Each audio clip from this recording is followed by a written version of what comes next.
Hola, no te quiero hacer perder mucho el tiempo, así que voy directa al grano. Si quieres escuchar el audiolibro completo, echa un vistazo al enlace en la descripción. Podrás disfrutar de una prueba totalmente gratuita que te dará acceso a un amplio catálogo de audiolibros. Pero espera, que hay más. Por si todavía tienes dudas, a continuación te dejo con un pequeño fragmento del audiolibro. Disfrútalo. Inglaterra y en buena parte de Europa.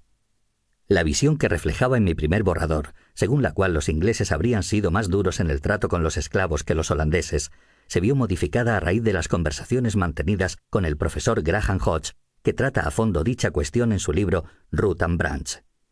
He escogido la opción de creer que el gobernador inglés, Lord Cornbury, era efectivamente un travesti, y varios prestigiosos historiadores han tenido la amabilidad de corroborar que es muy probable que así fuera. Mi opinión sobre las cambiantes relaciones mantenidas entre ingleses y norteamericanos experimentó una profunda evolución en el curso de la elaboración de esta novela, gracias a las conversaciones que mantuve con el profesor Edwin G. Burroughs, el destacado coautor de Gotham, que publicó hace poco un libro consagrado a esta cuestión, titulado Forgotten Patriots. La ciudad de Nueva York, una de las más complejas del mundo, ofrece un vastísimo tema. Cualquier novelista que trate su amplia historia tendrá que realizar elecciones o descartes a cada paso.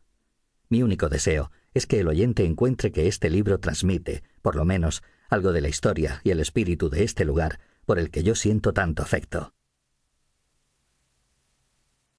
Nueva Ámsterdam, 1664. De modo que aquello era la libertad. La canoa se deslizaba con la corriente del río, afrontando con la proa el embate del agua.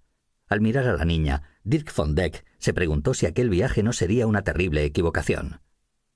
Un extenso río lo atraía hacia el norte, un extenso cielo lo atraía hacia el oeste. Era aquella una tierra de muchos ríos, una tierra de muchas montañas, una tierra de muchos bosques.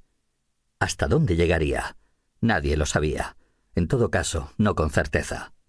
Más arriba de donde volaban las águilas, solo el sol alcanzaría a ver, en su inmenso viaje hacia el oeste, toda su extensión. Sí, en aquellos territorios desiertos había encontrado la libertad y el amor. Von Deck era un hombre corpulento. Vestía pantalones anchos al estilo holandés, botas con caña vuelta y jubón de piel. Como se aproximaban al puerto, se había puesto también un sombrero de ala ancha adornado con una pluma. Miró a la niña. Era su hija. Una hija del pecado, por el cual, según los dictados de su religión, merecía castigo. ¿Cuántos años tenía? ¿10? ¿11? Se había puesto contentísima cuando él había aceptado llevarla río abajo. Tenía los ojos de su madre. Era una niña india preciosa. Su pueblo la llamaba pluma pálida. Solo la blancura de su piel dejaba traslucir la otra parte de su ascendencia. Pronto llegaremos. El holandés habló en algonquino, la lengua de las tribus de la región. Nueva Ámsterdam era un emplazamiento comercial, constituido solo por un fuerte y una pequeña ciudad, rodeados de una empalizada. De todos modos, era una pieza importante en el amplio imperio comercial controlado por los holandeses. Von Deck estaba orgulloso de ser holandés. Pese a que su país era pequeño, sus indómitos habitantes le habían plantado cara al poderoso imperio español y habían logrado la independencia. Habían sido ellos quienes habían construido los grandes diques que mantenían extensas franjas de tierra fértil al abrigo de la cólera del mar. Eran los holandeses quienes, con su espíritu marinero, habían puesto en pie un imperio comercial que era la envidia de todas las naciones. En aquella época dorada, que había propiciado la existencia de Rembrandt y Vermeer, sus ciudades, Ámsterdam, Delft, Amberes, con sus hileras de altas y picudas casas majestuosamente dispuestas a lo largo de los canales y ríos, eran un refugio para artistas, eruditos y librepensadores llegados de toda Europa.